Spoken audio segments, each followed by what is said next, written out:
welcome back. So, this is the second part of the lecture. We are continuing from the previous lecture where we are going to validate discrete time large signal model, and here we are considering a boost converter case study. So, here we are again talking about digital control architecture, particularly the voltage mode control and its MATLAB model. We will show step for simulation using MATLAB detailed switch model and discrete time large signal model. Then we will talk about MATLAB codes and step by step method for model validation, and we will take few case study of a boost converter digital voltage mode control. So, here the overall plan again the plug and play power stage model, MATLAB model of the boost converter, then we will have a code simulating customizable model, and then we can also have a simulating model for the digital controller, and finally, we want to validate our discrete time large signal model with the actual switch simulation. So, here we are talking about it is the same as the previous lecture. Here we have changed the boost converter power stage, okay, and everything else is same like previous. So, here we are first taking the sample here, and this sample we are providing some delay here Ts, after which we are actually turning on the PWM switch because it is running under trailing edge modulation. So, this delay is to account for the ADC conversion and the computational time, and that we have discussed. And we have also discussed in the power stage. So, this is the boost converter power stage. This we have captured as if like we are going to implement in Simulink, and then here we have considered delay. So, these are the let us use a different color. So, we are talking about a delay. So, this is one block, this is another block, and this is another block. So, these are our delay. So, delay is Ts. So, this block and this block, these are the delay. And here we are using a sampling clock, which is a fixed frequency clock like this, and every rising edge of this clock we sample and the output voltage is sample, then it is computed through this the PID controller, then it is delayed by this signal. So, all clocks are delayed so that they are synchronized, so that the PWM action starts. Now, we have discussed the validation state. So, we have to first run the actual switch simulation, where you have to set the initial condition of the capacitor voltage and the inductor current. Then we will run for one load resistance for some instant of time. Here we are talking about 1 millisecond, but again it is flexible. Then converter will reach steady state. Then we will apply a load step.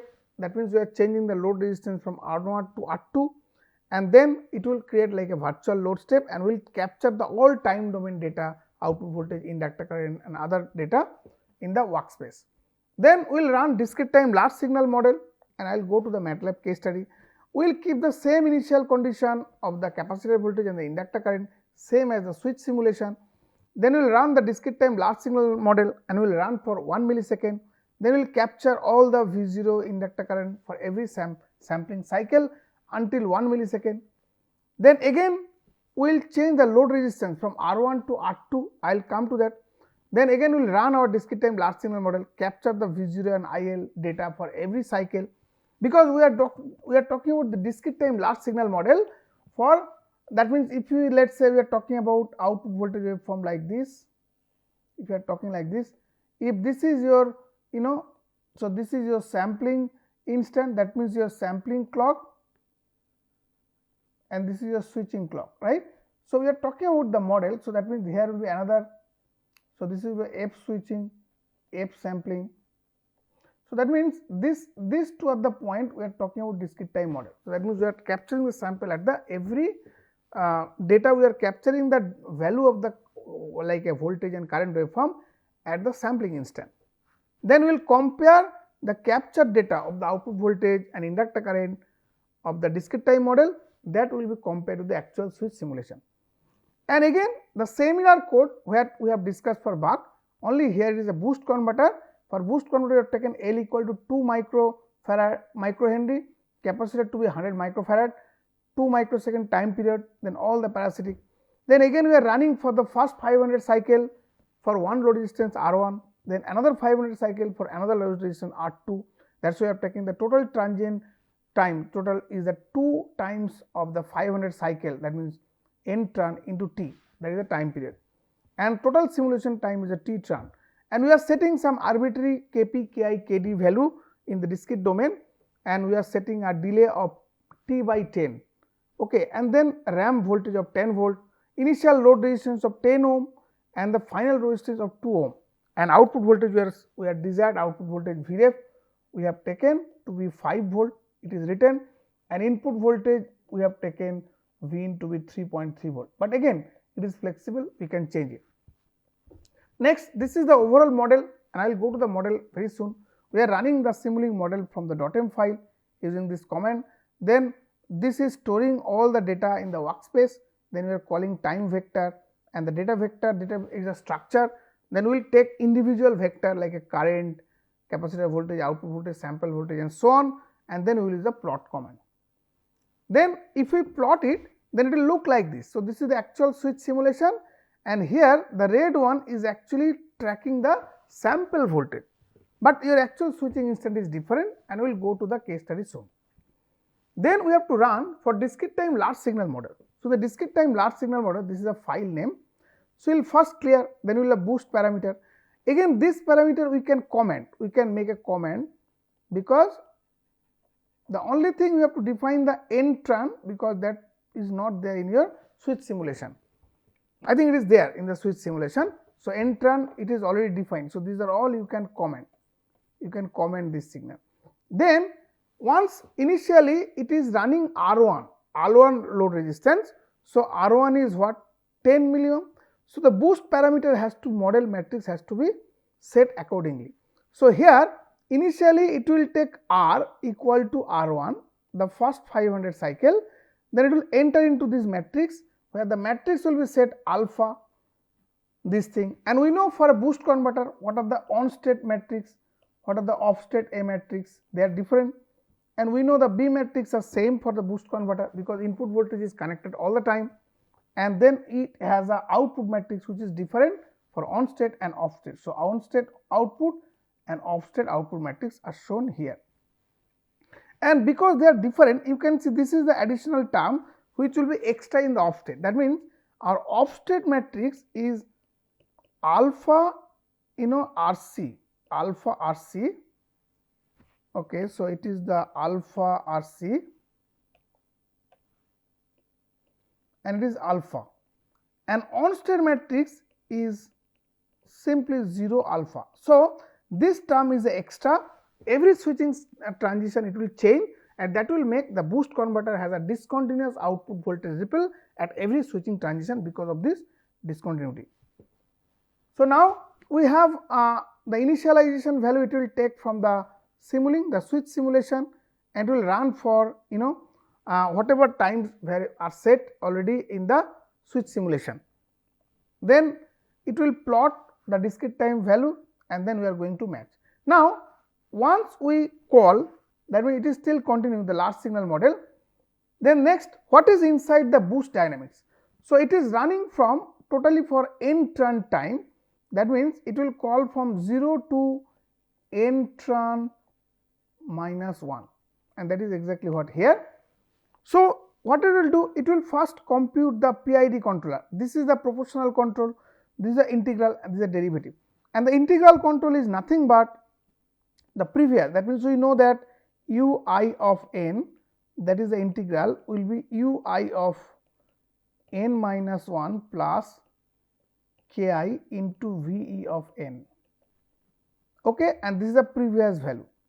Similarly, uid, derivative part of n, will be equal to kd into ven minus ven minus 1. Okay, and the proportional part is very common, it is simply kp into ven, and the total sum will be added up plus ui plus ud, all are n. Okay, so let me write like this. So you are saying upn plus uin plus udn will be there. Next, this is continuing. Now the last signal model will come, and we know that xn plus 1 A equivalent into xn. So these large signal models are discussed, I think, in lecture number 34. So you can check it, we are not going to repeat it, and then the B equivalent into V in. So you have to, and the expression of A equivalent is here, So, this is the whole expression, and expression of B equivalent is here, which consists of B1 plus B2 plus B3, where B1 is written here, B2 is here, B3 is here. So, it is somewhat large expression. Then you will plug in this discrete time model, and then once you obtain, then you run the simulation, and this is a validation. So, let us go to the case study in the MATLAB. So, you want to take the MATLAB case study. So, this is the boost converter large signal model that we have discussed. So, this is a switch simulation where initializing this, and if you go to the simulating block of the boost converter. So, this is a boost converter, again this is a load. Initially it is taking R1 resistance, and then it is taking R2 resistance. So, R1 R2, then it is changing, then what it is taking, then if you go up, this is the controller. So, if you go inside the controller, this is the digital PID controller. So, this is the integral discrete time integral control, the discrete time derivative control, and the proportional control. Next, the all controller is added to get the PID control, and finally we will put a delay here TS, and that is same as the buck converter that we discussed. The ramp is also delayed and the clock is delayed here. Okay. So, now let us go to a case study first.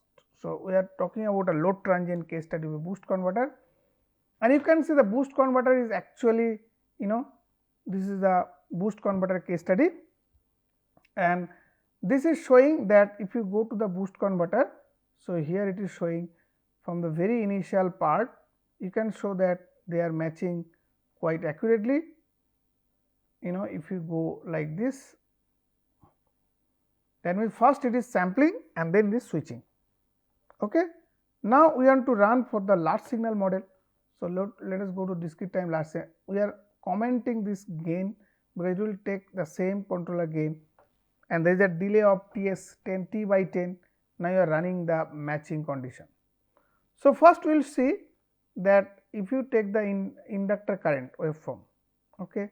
So, inductor current waveform, you see they are exactly matching. So, first we are sampling, then after sampling this switch is turned on. So, they are matching. So, these circles indicate it is coming from discrete time model, and we are sampling at 0, 2 microsecond, 4 microsecond, every cycle we are sampling, and after TS delay it is switching.